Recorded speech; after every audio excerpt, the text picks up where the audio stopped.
Yay! It's Spiritual Happy Hour. Woo! I love Spiritual Happy Hour time. Me too. Welcome. Welcome, welcome, welcome. And we do this every once in a while. and it's loosely based on A Course in Miracles, but we talk about whatever is happening in our lives that is giving us a spiritual message that we think might be of value to you. So, Marilyn. Yes. What are we talking about today? Oh, my goodness. I attended this summer the Parliament of World Religions. I know. It sounds impressive. Is that where you disappeared to for a while? Yes, it is. It's impressive, isn't it? Did you come back more spiritual? I did. Oh, wow. I did. Can I tell you about it? Yeah. I will tell you about it then. You know, the Parliament of World Religions was one of the most impressive things that I have done in a long time. It was lofty, it was astounding, it was sometimes a little bit challenging. I mean, how could it be all that? Easy. I mean, take 7,000 people, mix them up in a huge conference center in Chicago, all with different faiths, different beliefs, different costumes, and you have the Parliament of World Religions. I have 7 powerful takeaways. I'll just share those with you, okay? Takeaway number 1. Hire a professional to create a production of a conference from beginning to end with a map of the meeting rooms and people receiving the schedule a week in advance.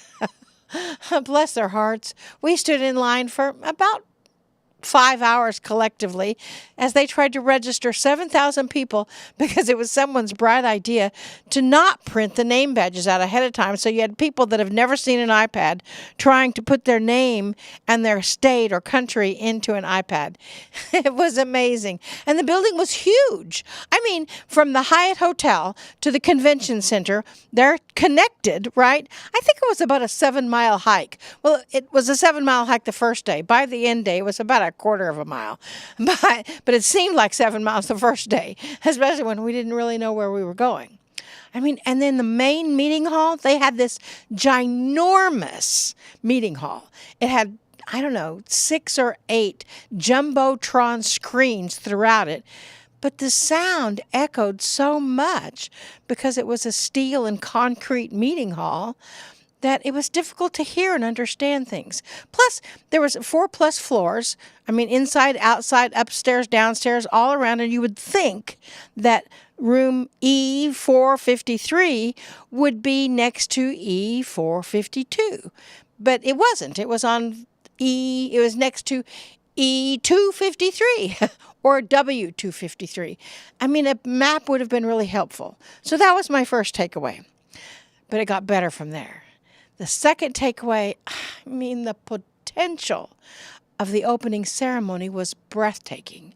A gala of dignitaries, speakers, religions, politicians, people worldwide. They started with this heart-opening video. Excuse my video, please, because I took these with my cell phone. And it was a huge hall, but it was powerful. This is a tribe, or members of a tribe, of indigenous Americans, and they opened the heart of the conference. It was wonderful. Even though we weren't sure what was happening, our hearts were expanded. And then it was like a parade of religions from the indigenous, from U.S., Canada, South America, and Australian. They had the Wiccans, they had the pagans, the Christianity and all the varieties thereof, the New Thought and all the varieties thereof, the Catholics and all the varieties thereof, the Muslims, the Sikhs, the Taoism, the Thai, the Japanese, Islam, Jewish, Hindu, Shinto, Universal Dance of Peace. They were all there. And they were all talking about the same thing, world peace. That was what was so cool. And this woman, I mean, her great whatever grandfather was at the very first Parliament of World Religions in 1893. He was chief of his tribe, and he was there. And then, 100 years later, in 1993, when they had the second Parliament of World Religions, this was his granddaughter, and she was one of the speakers, and she has attended them all ever since. She was so gentle, so powerful, and so profound. It was amazing. I loved the intercultural or multicultural, or I don't know what it's called, interdimensional. I mean, I loved it all. The Taoism, the Buddhists, the Asians with their giant puppet heads, and the Chinese with their dragon all dancing. And it was so cool because as the dragon weaved through the audience and they were playing Asian music of some sort, then in the background we started hearing, what? A Scottish bagpipe marching band coming in. And as they came down, they had an American flag and an Italian flag, and they were playing Your Grand Old Flag. I mean, how does it get any better than that?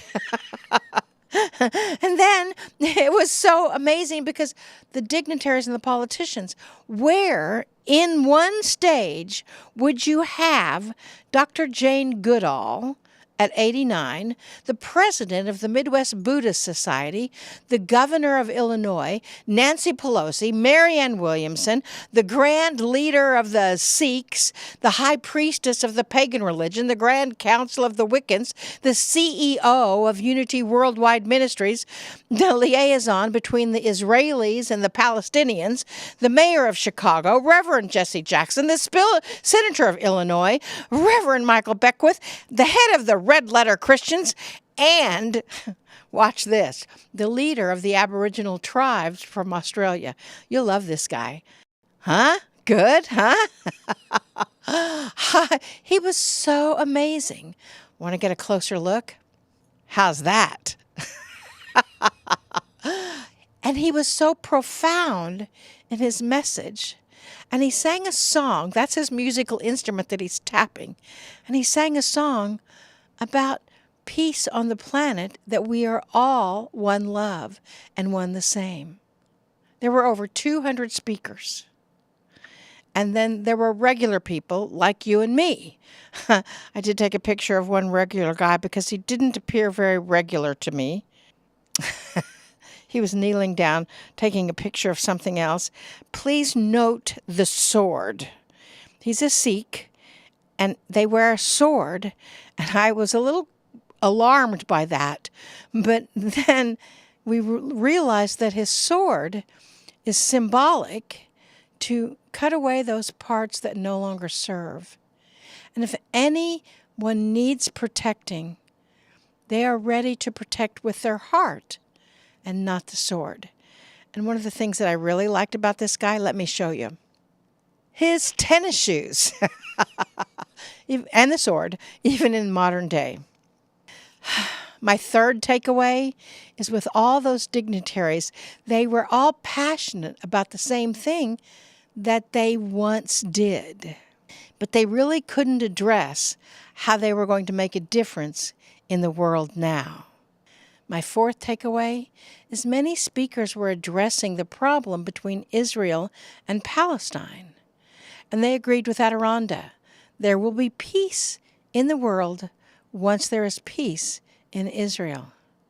My fifth takeaway was giving is receiving. The Sikhs, I really didn't understand what they were about, but they are the epitome of giving.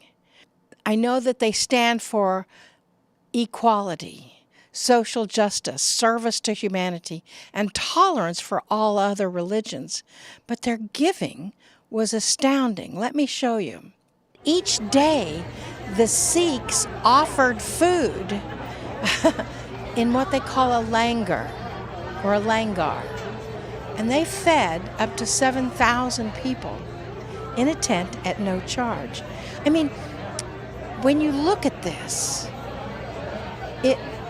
all these people are getting as much food as they would possibly want, Indian food, and people came around and gave them food, and they never questioned it, and they wouldn't accept a donation. That is true giving, but what that does is that supports their belief that when you give, you also receive. And this tent was packed from 11 in the morning until 2 in the afternoon, with people coming around and providing Indian food for anyone who was hungry. And if you like Indian food, it was delicious. Then they had this replica of the Golden Temple. This woman and this little band sang the whole time we were there. And this is a replica of the Golden Temple in India.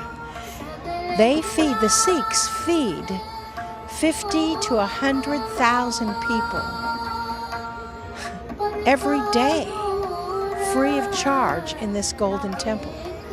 And then look at her instrument here. I'd never seen this instrument, but I'd learned that that's the instrument that Carrie Grossman played on our 9/9 double digit. This is called a harmonium, or a harmonium. Giving truly is receiving.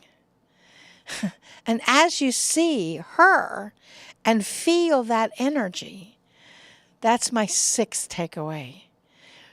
Music is the most powerful universal language there is. It is beautiful. We were, the people that were with me, our friend Lainey and Catherine Gundling, we were searching for our room that was like 453, but it wasn't close to 253, and it wasn't there, and it was in A part or B part, whatever. And we stumbled into this kirtan. Now, kirtan is a sort of a chanting, and she was playing the same instrument. And just listen to this.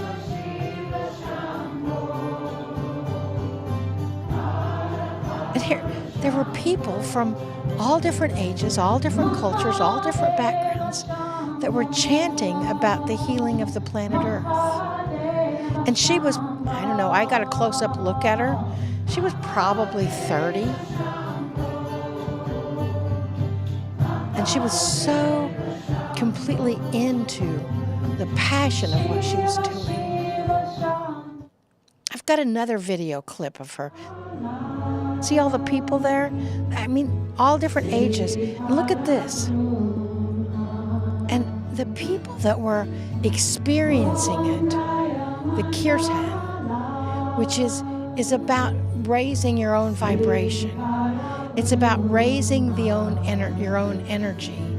And in a chant, because anytime you do a repetitive motion, like playing the harmonium, it raises your vibrational frequency. Music is a universal language, and it is wonderful. I'd like to share another musical experience with you. I mean, across the hall, there was another whole different type of music. You see, as the kirtan does, the music is one's devotion to the divine. And it's so potent. It's a vehicle for containing one's emotions. Music is especially invoking with the feelings of God or the love of God. I mean, when you look at the people in the room, they were all ages.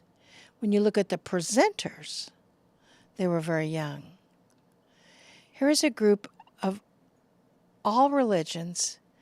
And you know, Yeshua said, when two or more are gathered, well, you know the rest. Miracles happen. Then Lainey and I stumbled onto another choral group. Completely different. It was actually across the hall. Completely different kind of music. When we did, and please be patient with my video, but just listen to the tones that are presented.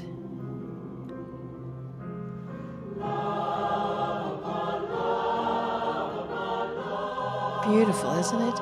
And the director, if he was 30, I'd be surprised.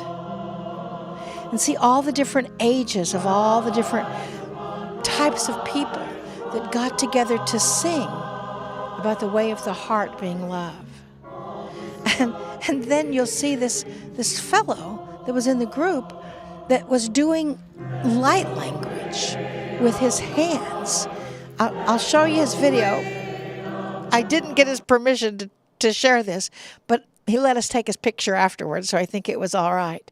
You know, the thing is, let me show you his video.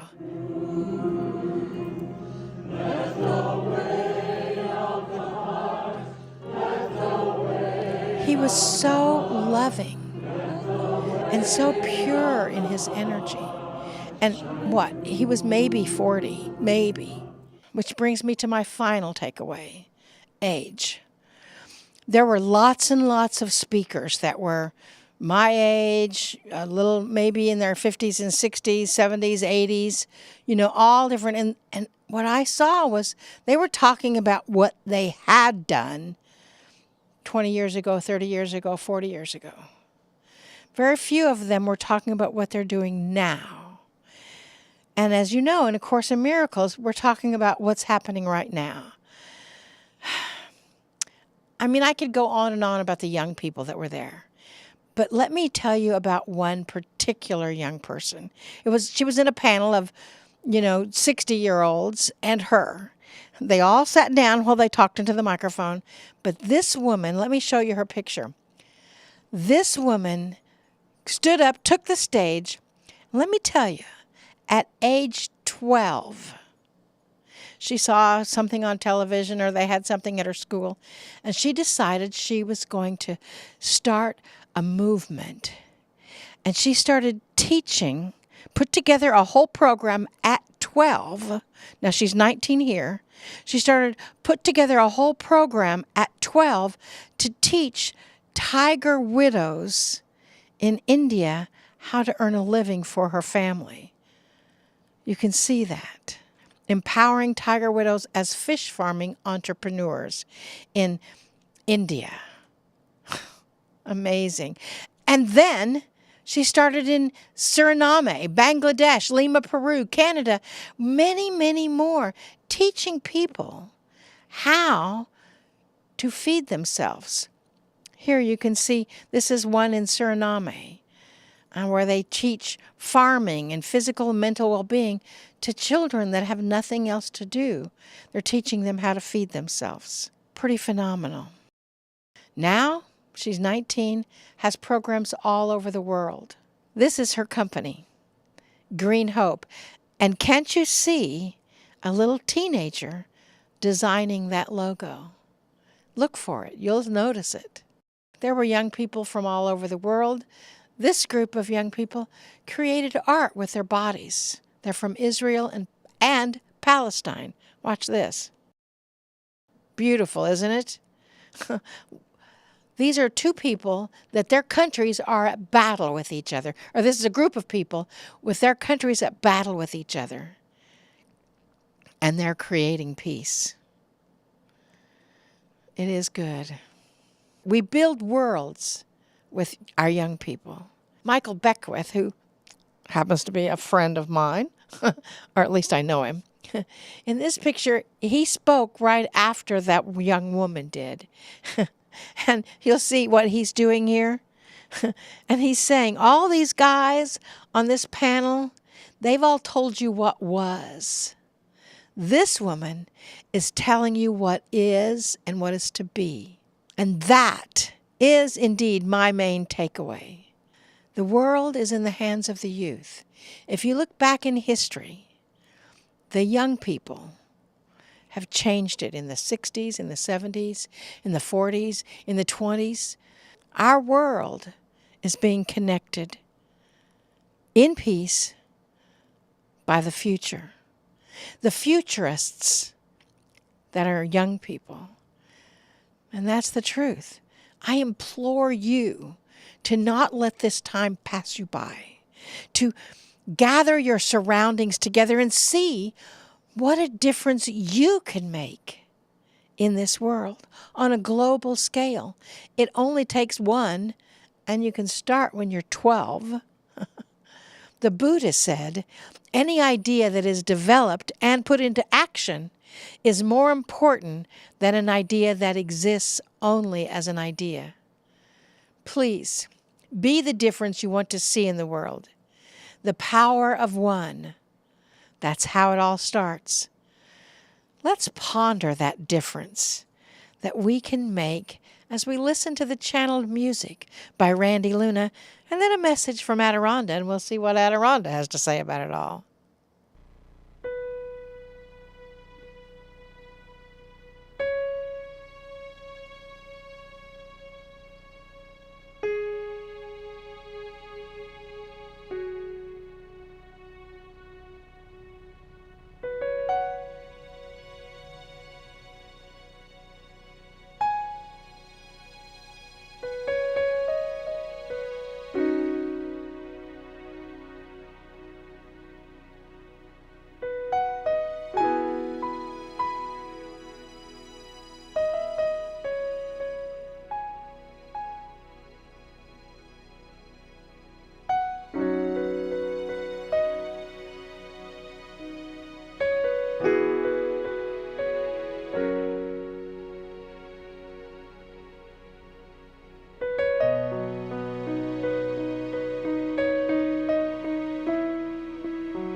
Ah, so it is good day to you, huh?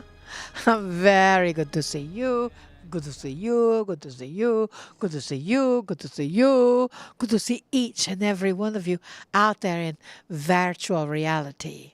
So, it has come to our attention that the Parliament of World Religion is no accident because the acronym is POWER. And that is exactly what happens when you gather together so many different faiths, so many different beliefs, so many different dancers, singers, workers, people, artists, creators, ministers, preachers, guides, councils, all completely different. You have power.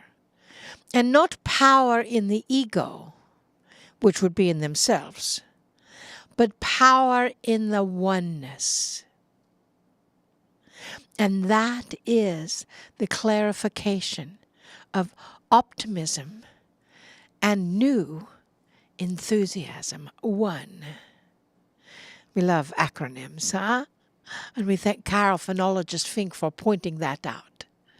So as you realize that the power of the world is coming together not to have one religion.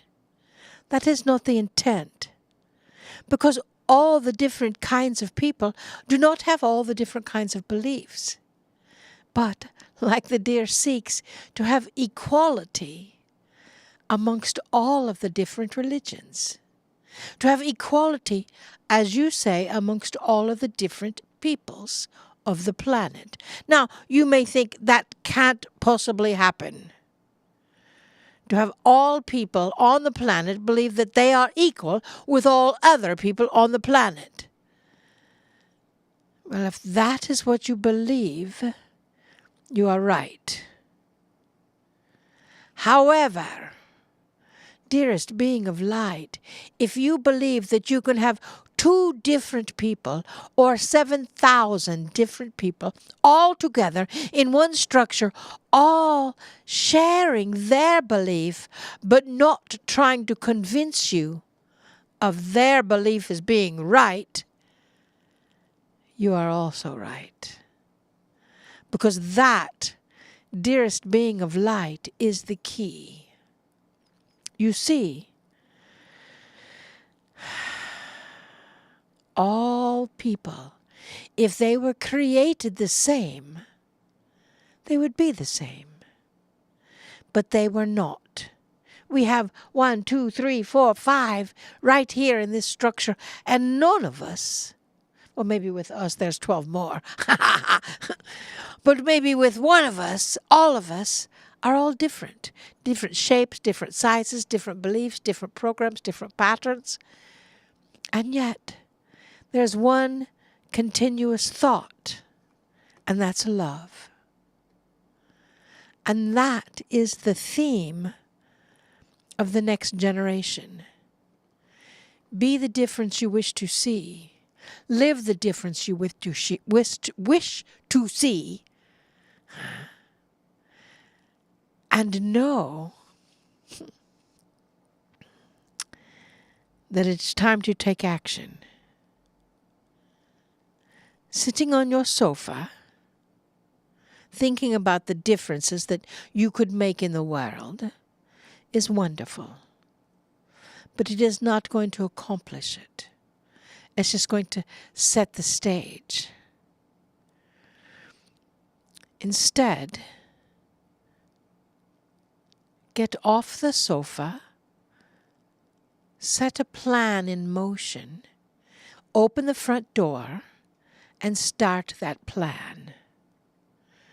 We talk to people that say, oh, I'm so tired. I've tried this, I tried that, and nothing's working, and I'm still not feeling good, and blah, blah, blah, blah, blah. You get what you ask for, dearest. When you are proactively choosing for the planet to experience all the different energies and love them all equally, and you are helping them do just that, that is when the world will shift. Is it possible? Yes. Is it probable? Yes. That is the future. And that is the future that you and we are creating. That is why we came to this planet through this little vessel, Marilyn, because she has the quality to hold that love, as do you. Dearest beings of light, we love you deeply. We see your fears. We see your concerns. We see the differences and the frustrations that you go through. And we see that if you choose, they will only help you evolve. So trust that you also have the power to shift the consciousness of this planet. The power of one. That's the beginning. We honor you. Namaste. Namaste.